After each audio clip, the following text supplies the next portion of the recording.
know the difference between a blonde and a beer?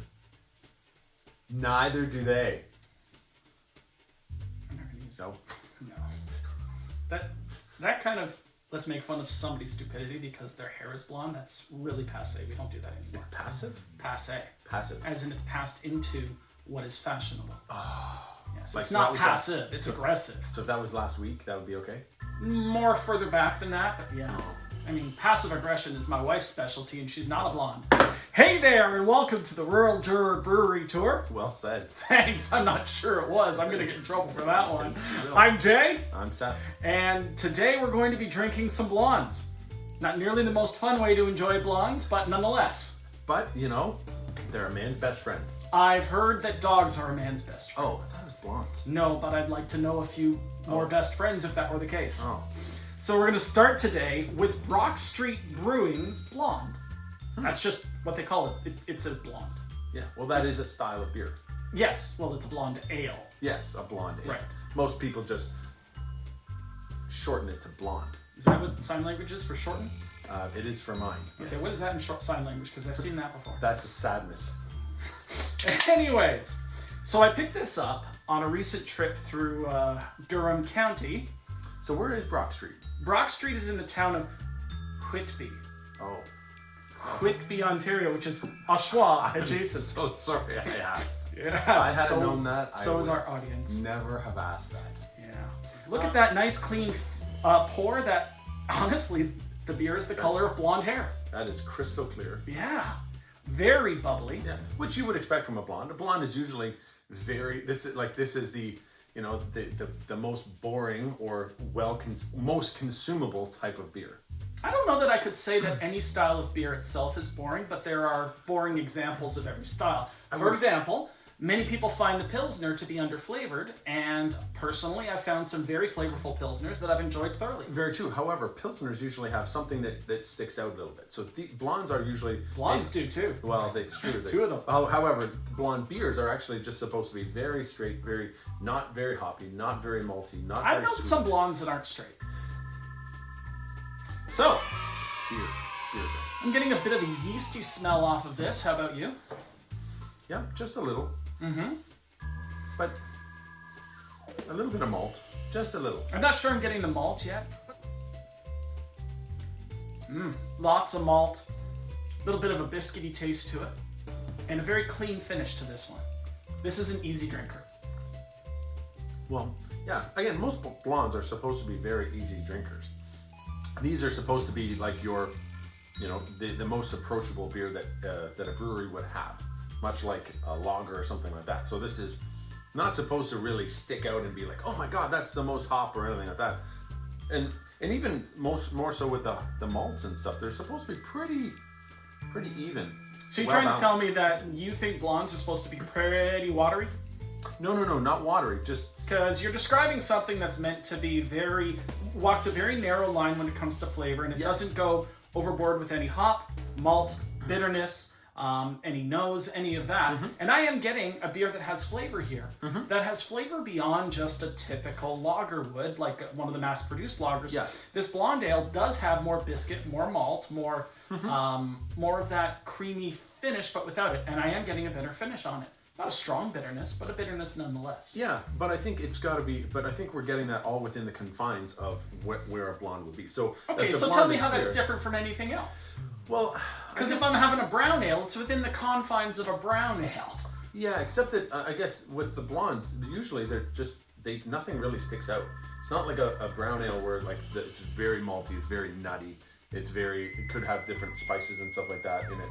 But whereas a blonde ale is very much just like a lager in that regard, where it's just kind of, this is supposed to be nice, clean, easy drinking beer. Nothing really. So this is your gateway ale. Yeah. This is what you would recommend to somebody who's like, you know, all I drink is lagers and pilsners. I'm a pilsner guy. Exactly. And you're like, have you tried ales? Oh, too much for me. You'd be like, you should try blonde ale. That's right.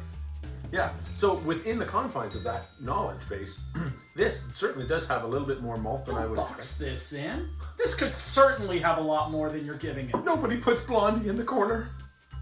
No? The hell are you doing? Like from Dirty Dancing, nobody puts baby. I know. Not Blondie. I know, but and she wasn't even blonde. I know. And her hair was curly. Yeah. She had that nose. Well, then she had another nose. Yes, she certainly did. This one feels to me like it has a little bit more lemon in it, a little bit more of that sour, not like a lambic sour, but just a lemony kind of sourness to it. Say lambic sour again. Lambic sour, lambic sour, lambic sour. That didn't work for me. I thought it might, but it didn't. Okay, thank you. Yeah. Very nice, very clean. Again, very easy drinking, like it should be. Mm-hmm. And yet, I think you could probably find a lot of examples that don't have nearly as much flavor as this one. Mm-hmm. This one makes me happy. Going in and expecting blondes to be boring doesn't really work for me. I want a blonde to have some presence, some body, some personality. Actually, a lot of body, but it doesn't always happen. And when it comes to this one, I'm getting some of it, and sometimes too much body. And too much personality. Anyways, next up is Bomb Girls from Falcon Brewing. It's a blast. It's a bomb. Oh, that joke was a bomb. But a good one. So this is paying tribute to the Bomb Girls, which were the Defense Industry Limited, the largest munitions manufacturer in Canada during WW2. Bomb Girls Blonde Ale from Falcon Brewing. Do you know where Falcon is? It's in Ajax. And do you know where which Ajax is? Not, is? Yes, it is on the other side of Toronto. Yes, it is. No, don't Whitby adjacent. I'm sorry, viewers. I hate it when he says that. Look at that. a little bit darker. I'd say more yellow to this one. The other one was a paler. Mm-hmm. And this one is a little cloudier. Yes, it certainly is. The last one was super clear. This one is just a little cloudy. Lots of bubbling action inside. Excellent. Nice firm head on top. Maybe it's just a really, it's the bitterness that you might get off of lemons straight from the store. Okay. And that smell you would get off of them. Okay, like the oil that is in the lemon. Yeah, thank you. The when oil you extract. Yeah. Exactly. Yes. Yeah. I guess, but I'm not, it's very subtle to me. Very bright, fresh scent though.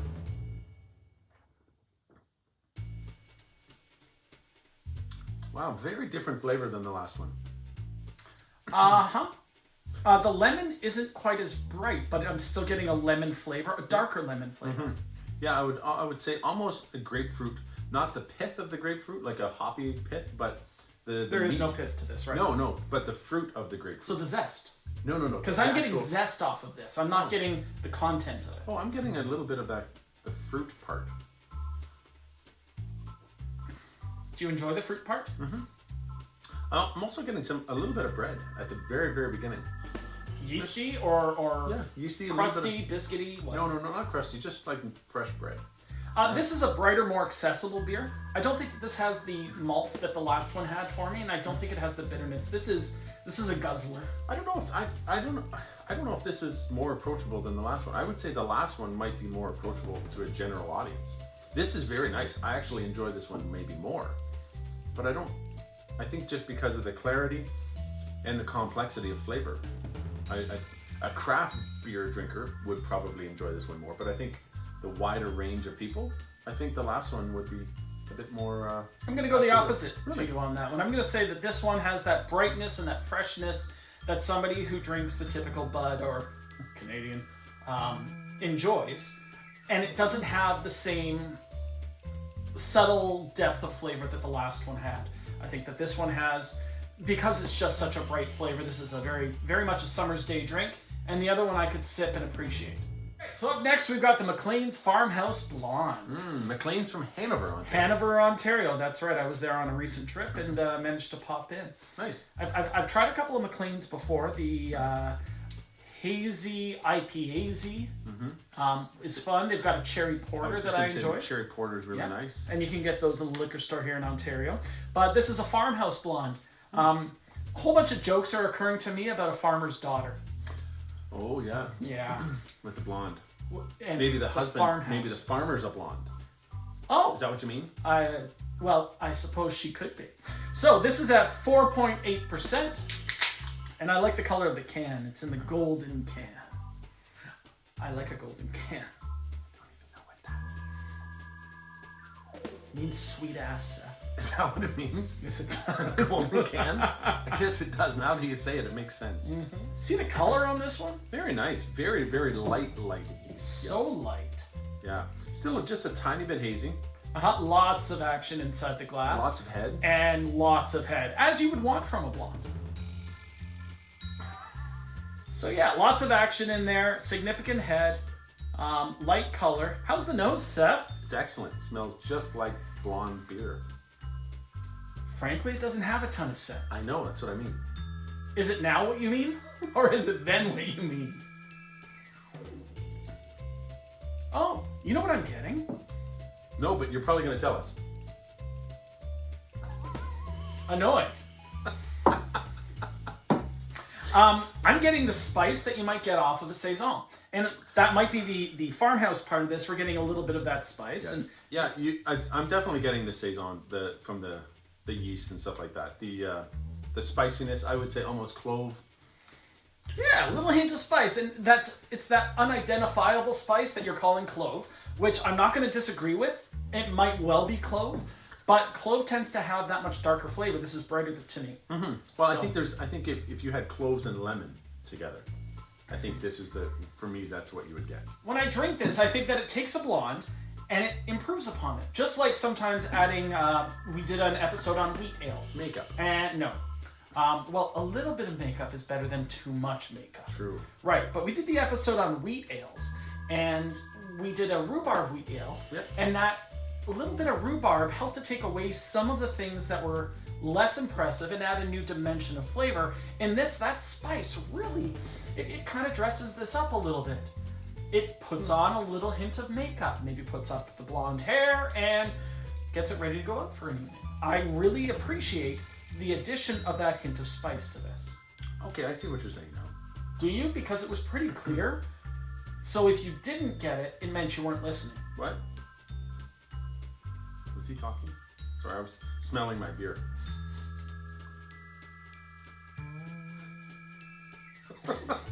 A blonde can be uninspiring, as you said at the beginning, because you have a very narrow focus on what blonde should be at that point. Yeah. This adds that extra element.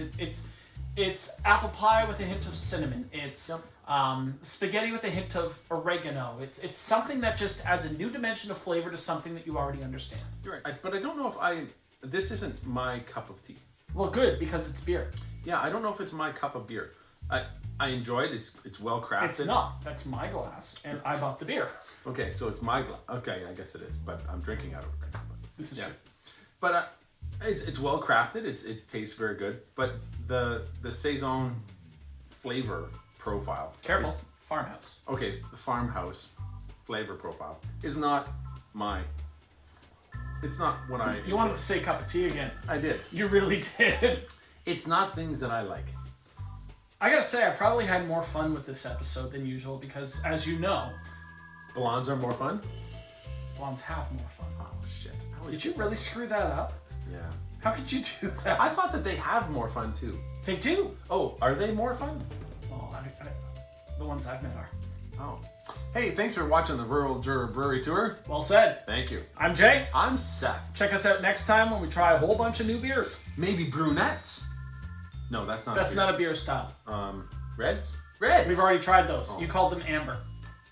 Well, her name was Amber. Yeah, but was she a redhead? Didn't matter. If you'd like to follow along with the beers that we do on the show, you can check out our website and it tells you what's coming up. Absolutely. www.ruraljurorbrewerytour.com. You realize I captioned that, right? You don't have to say it. I know, but I wanted But to say that, it. no, just stop. I said it. If you'd like to buy us a beer, feel free to visit the website and check out how to buy us a beer. You gotta wink. Wink. You gotta wink. Yeah. Mo!